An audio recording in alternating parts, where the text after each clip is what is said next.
Welcome viewer, this video tutorial describes, printer cannot be contacted over the network fix in Windows 11, 10, 8, 7.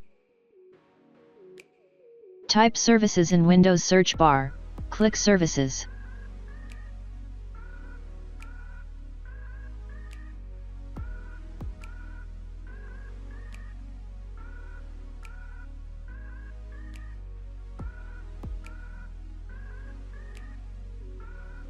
Open Remote Access Auto Connection Manager, change Startup type to Automatic, click Start.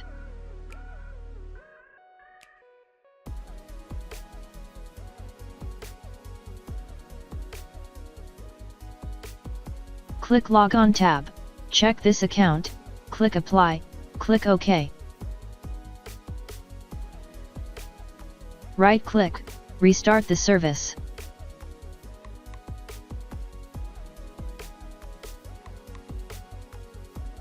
I hope this tutorial helps to you.